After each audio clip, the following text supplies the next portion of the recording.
दोस्तों, आप सभी का स्वागत है राय फिल्म्स में। और आज मैं आपको मिलवाने वाला हूं दिल्ली के या कहें इंडिया के बहुत ही फेमस मोटिवेशनल स्पीकर से, जिनका नाम पूरी इंडिया में छाया हुआ है। और आज हमारा सौभाग्य है कि उनसे बात करके उनके एक्सपीरियंस के बारे में जानेंगे। और बहुत सारे ऐसे टॉपिक हैं जिनके बारे में मुझे और आपको जानना है, जैसे लॉ ऑफ सक्सेस, इतना महत्वपूर्ण सब्जेक्ट। तो वो आज हम मिलवाने वाले हैं तिलक खेड़ा जी से। और हम स्वागत करते हैं तिलक जी आपका अपने स्टूडियो में। Welcome to Rai films. Thank you very much Rai साहब। तो तिलक जी, एक विशेष क्वेश्चन है मेरे माइंड में कि मान लिया कोई व्यक्ति काम कर रहा है, बार बार किसी बिजनेस में है या जॉब में है, वो कंटिन्यू कर रहा है और कंटिन्यू फेल हो रहा है, वो फेल पे फेल हो रहा है, एक्सपीरियंस भी है, चीज़ें भी है। तो सवाल ये है कि क्या उस काम को उसे लगातार करना चाहिए आगे, या छोड़ के दूसरी लाइन में आ जाना चाहिए? तो आपने क्वेश्चन बहुत अच्छा किया जी।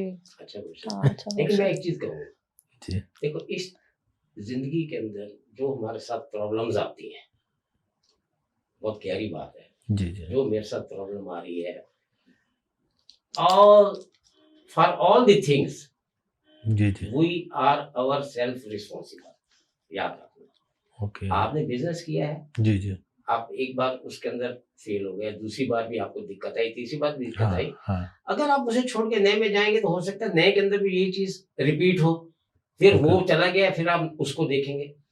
नेवर क्विट ओके जिंदगी का एक बहुत जबरदस्त पॉइंट है, never quit. A okay quitter never wins and okay. A winner never quit. Good sir. बिल्कुल। विनर जो है ना, हाँ ये जी, जो भागने वाला जो है ना, वो वो कभी हमेशा विनर हारेगा। विनर नहीं हो सकता यार, जीत तो नहीं नेवर सकता। Quit from your life, do it 100%। ये एक पॉइंट और है जी जी लास्ट सक्सेस में, what ever you do it 101%। लोग 90% पे काम करके कहते हैं नहीं कुछ नहीं हुआ। हो सकता है कि 10 फीट और खुदाई करने के बाद ही नीचे से कुछ निकल के आ जाता है, जमीन में से कुछ निकल जाता है। तो डू इट 100%। ओके लेकिन जो लोग एक्स्ट्रा लोग हैं, जो सक्सेस वाले लोग हैं, they go the extra mile. Extra mile समझिए कि अगर 20% जाना है तो वो 21% जाते हैं आगे। ओके 100 की जगह पे 101% जाते हैं।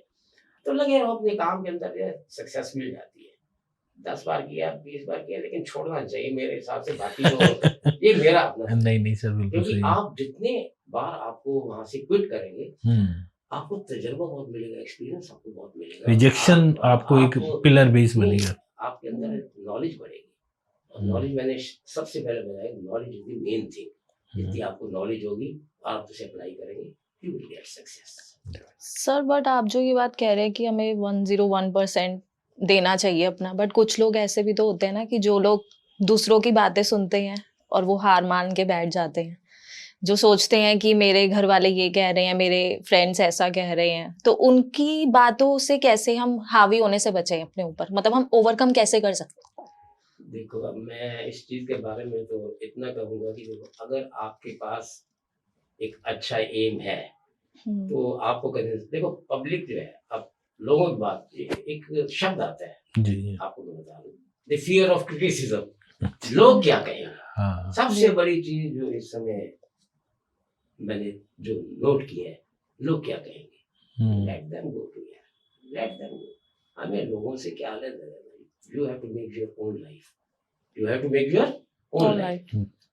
विचार अच्छे होने चाहिए, विचारों में शुद्धता हो, आपका लक्ष्य है, आप जो कुछ करने जाए, लोगों से मत कहिए। लोग तो कुछ भी कहेंगे, आप अच्छा करोगे तब भी लोग बोलेंगे, बुरा करोगे।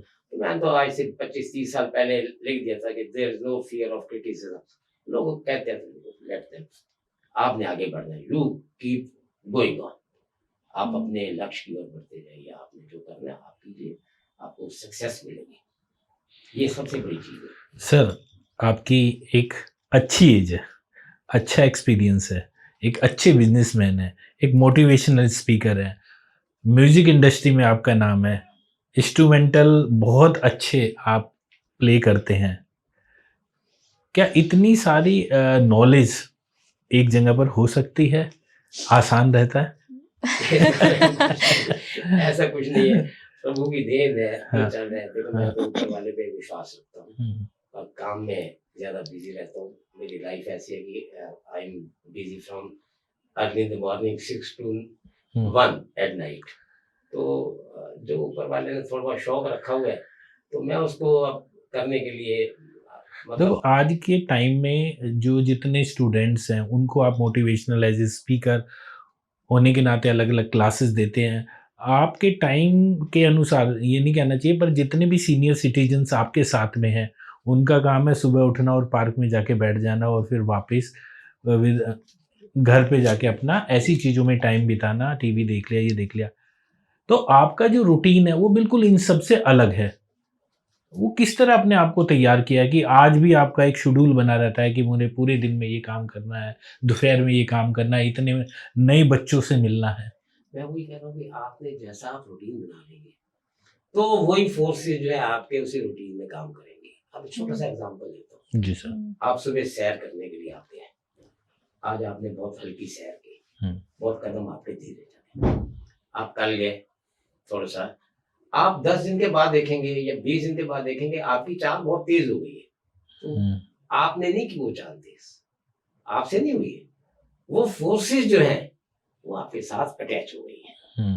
तो फोर्सेस का जो है सबसे बड़ा रोल है इस संसार के अंदर, इसके बारे में कम लोग जानते हैं या मैं जानता हूँ, मैं तो अपने ऊपर अप्लाई करता हूँ। तो ऐसा कुछ नहीं है, आप अपने जीवन में जो कुछ है कीजिए, विचार आपके शुद्ध होने चाहिए, संस्कार अच्छे होने चाहिए, एम होना चाहिए और ताकत होनी चाहिए। बिना एनर्जी के भी आप कुछ नहीं कर सकते।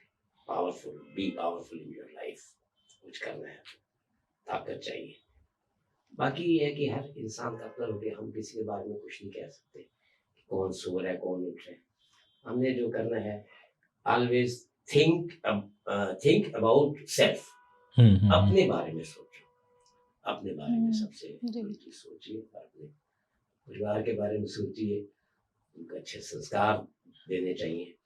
और बच्चों को एक चीज और मैं कहूँगा कि बच्चों को म्यूजिक की लाइन में भी जरूर डालना चाहिए। ओके। क्योंकि this music, either instrumental music, whatsoever it is, is all connected with that divine power. ये उस पावर के साथ। तो मुझे एक चीज का बहुत बेनिफिट मिला है कि मैं ये बचपन में ये इंस्ट्रूमेंट बजाता था, तो उसके बाद यंग एज में छोड़ दिए। चल अब मेरे पास टाइम है, अब मैंने शुरू किया, तो वो चीजें आपकी वापस आ जाती हैं। आपको ज्यादा लेबर नहीं करेगी, स्ट्रगल नहीं करनी पड़ती कि मुझे नए सिरे से, क्योंकि आपके जीन के अंदर वो चीजें हैं। वो निकल के एक स्किन में ये बाहर वैसे भी गॉड गिफ्टेड चीजें होती हैं सर, ऐसा हाँ, मानते God हैं gifted ना कि आप उनको कर रहे हैं। तो आपके लिए ये बात कह सकते हैं कि age is just a number. ये तो मैं नहीं यस, क्योंकि हम वो चीज वापस अपने अंदर डेवलप करना है, वो चीज लेके आना, उसके लिए टाइम निकालना प्रॉपर, तो वो हर किसी के बस में नहीं होता ना। वो आप जैसे, ठीक है हम आपसे बात कर रहे हैं, आपसे इतनी एनर्जीज मिल रही हैं, चीजों को मतलब जान रहे हैं, तो बहुत कुछ नया सीख रहे हैं ना आपसे। मैं तो इसी बोलता हूँ, लिव इन दिस मोमेंट। अगर जिंदगी में कामयाबी करने, in this moment what I am doing and what is going to happen in the next moment, nobody knows. लोग सोचते हैं कि मैं ये करूंगा, देखो planning is a must, planning होनी चाहिए, लेकिन live in this moment, you will feel something different.